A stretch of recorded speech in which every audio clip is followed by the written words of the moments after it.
Good morning વિદ્યાર્થી મિત્રો. વાણિજ્ય વ્યવસ્થા અને સંચાલન ધોરણ 11. વિદ્યાર્થી મિત્રો, આજે આપણે એક નવા પ્રકરણની શરૂઆત કરીશું. પ્રકરણ નંબર 6, ધંધાકીય વ્યવસ્થાના સ્વરૂપો, ભાગ 2. વિદ્યાર્થી મિત્રો, પ્રકરણ 5માં આપણે ધંધાકીય વ્યવસ્થાના 3 સ્વરૂપો, વૈયક્તિક માલિકી, હિન્દુ અવિભક્ત કુટુંબ અને ભાગીદારી પેઢીની ચર્ચા કરી હતી. આજે આ પ્રકરણની અંદર આપણે ધંધાકીય વ્યવસ્થાના બીજા 2 સ્વરૂપો, સહકારી મંડળી અને જોઈન્ટ સ્ટોક કંપની એટલે કે કંપની સ્વરૂપની વાત કરીશું. સૌથી પહેલાં આપણે એની પૂર્વ ભૂમિકા પ્રસ્તાવનાની વાત કરીએ તો વૈયક્તિક માલિકી એટલે કે એકાંકી વેપાર, ભાગીદારી અને કંપની એ ત્રણેય ધંધાકીય વ્યવસ્થાના સ્વરૂપો હોવા છતાં તેમનો પ્રાથમિક હેતુ નફાનો છે. એમનો જે મૂળભૂત હેતુ છે એ નફાનો છે અને નફો મેળવવા માટે આ ત્રણેય સ્વરૂપો ગ્રાહકોનું અનેક રીતે શોષણ કરી શકે છે. દાખલા તરીકે હલકી ગુણવત્તાવાળી વસ્તુ આપવી, વધારે કિંમત વસૂલ કરવી, વસ્તુના કાળાબજાર કરવા, આમ જુદી જુદી રીતે ગ્રાહકોનું શોષણ કરી શકે છે.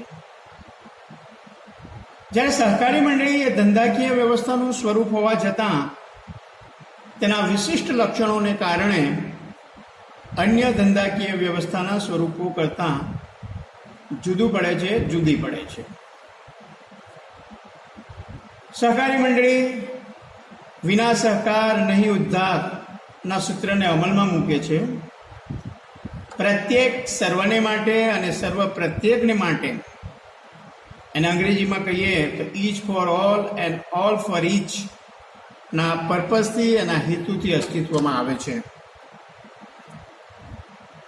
ત્યાર પછી હવે આપણે સહકારી મંડળી એટલે કે કોઓપરેટિવ સોસાયટીના અર્થની વાત કરીશું, એનો અર્થ સમજીશું.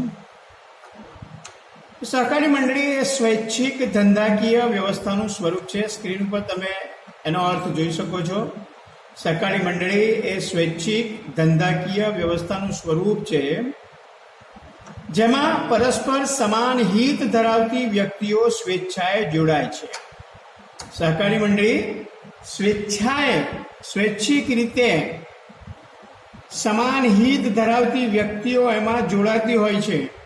એટલે સ્વૈચ્છિક રીતે અસ્તિત્વમાં આવતું આ એક સ્વરૂપ છે. વ્યક્તિઓ પોતાનો નિશ્ચિત હેતુ પાર પાડવા માટે સહકારી મંડળીની રચના કરે છે. સહકારી મંડળીનો ઉદ્દેશ સભ્યો વચ્ચે પરસ્પર સહકાર સાધીને સભ્યોના આર્થિક હિતનું સંવર્ધન સાધવાનો છે. સહકારી મંડળીની જે સ્થાપના થાય છે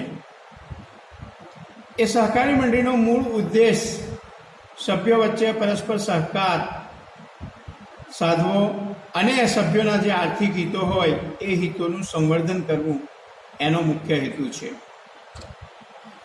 સહકારી મંડળીની સરળ શબ્દોમાં વ્યાખ્યા આ પ્રમાણે આપી શકાય કે સહકારી મંડળી એવી ધંધાકીય વ્યવસ્થાનું સ્વરૂપ છે જેમાં વ્યક્તિઓ પોતાના આર્થિક હિતના સંવર્ધન માટે સમાનતાના ધોરણે સ્વૈચ્છિક રીતે જોડાય છે.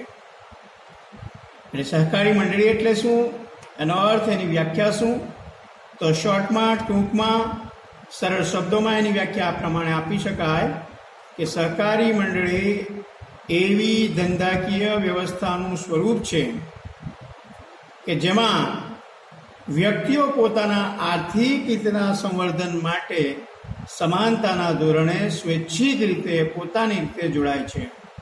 તો આ વાત થઈ સહકારી મંડળીના અર્થની. હવે આપણે એના લક્ષણોની વાત કરીએ, લાક્ષણિકતાઓની.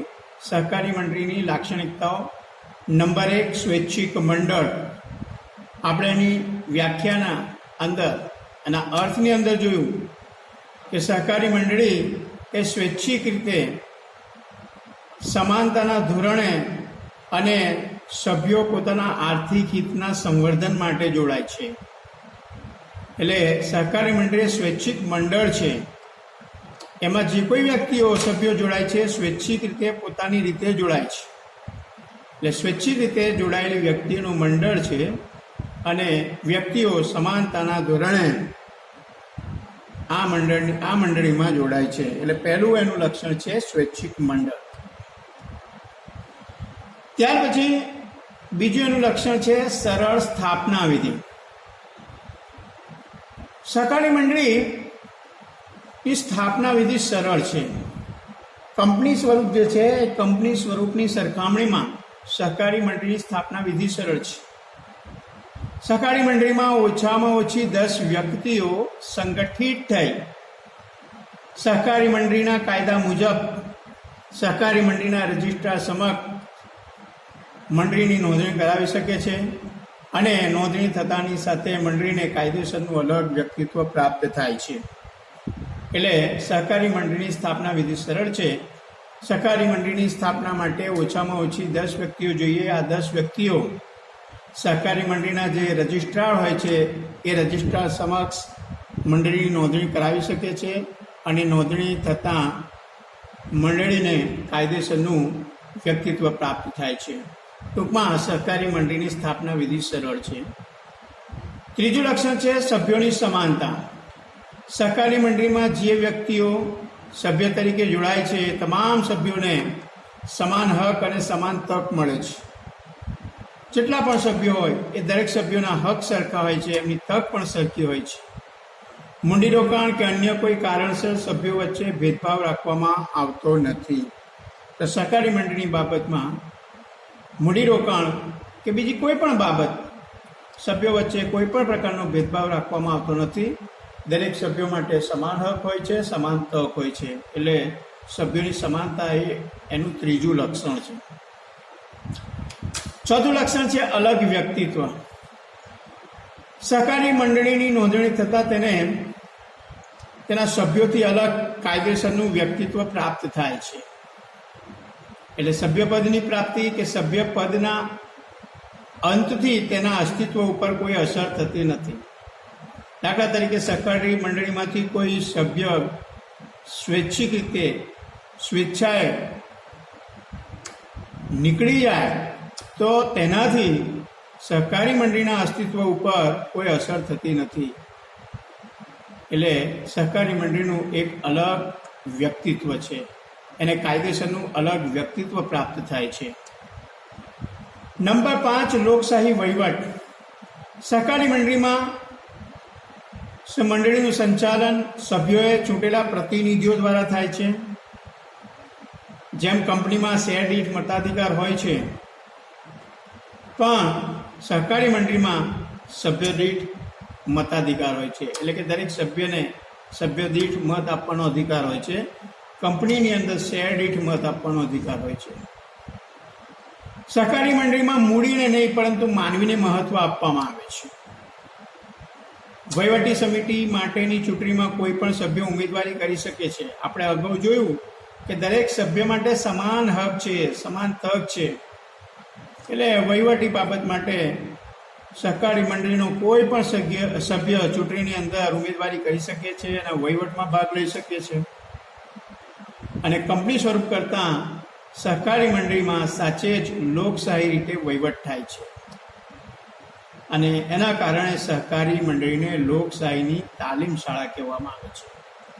1 કે 2 માર્ક્સના પ્રશ્ન તરીકે પ્રશ્ન પૂછી શકાય કે સહકારી મંડળીને લોકશાહીની તાલીમ શાળા કહેવામાં આવે છે, શા માટે સમજાવો. તો આ પ્રશ્નનો ઉત્તર તમે આ એનું જે લક્ષણ છે એને સમજાવો, એનો પ્રત્યુત્તર મળે, એનો જવાબ મળે. તો 5મું એનું લક્ષણ છે લોકશાહી વહીવટ. ત્યાર પછી 6થું લક્ષણ છે સેવાનો મુખ્ય હેતુ. તો સહકારી મંડળીનો મુખ્ય હેતુ સભ્યોની સેવાનો છે. નફાનો હેતુ એનો ગૌણ હેતુ છે. ધંધાકીય વ્યવસ્થાના જે બીજા સ્વરૂપો છે એનો મૂળ હેતુ, મુખ્ય હેતુ નફાનો છે, જ્યારે સહકારી મંડળીનો મુખ્ય હેતુ સભ્યોની સેવાનો છે, નફો એનો ગૌણ હેતુ છે. અને સેવાના હેતુ દ્વારા સભ્યોનો આર્થિક ઉત્કર્ષ કરવાનો છે. સભ્યોનું જીવન ધોરણ ઊંચું આવે, તેઓ સ્વાશ્રયી બને, તે માટેના પ્રયત્નો સહકારી મંડળી કરે છે. ઉદાહરણ તરીકે ગ્રાહકોની સહકારી મંડળીનો ઉદ્દેશ સભ્યોને યોગ્ય ગુણવત્તાવાળી વસ્તુ વ્યાજબી કિંમતે પૂરી પાડવાનો છે. એટલે સહકારની મંડળીનો મૂળ જે હેતુ છે એ સેવાનો રહેલો છે. 7મું લક્ષણ છે નફાની યોગ્ય વહેંચણી. સહકારી મંડળીનો મૂળ હેતુ, મુખ્ય ઉદ્દેશ સેવાનો હોવા છતાં આવકનો વધારો થાય તો આવો નફો મંડળીના સભ્યો વચ્ચે કાયદાની જે જોગવાઈઓ હોય એ જોગવાઈઓને આધીન રહી સભ્યોને ડિવિડન્ડ તરીકે વહેંચવામાં આવે છે.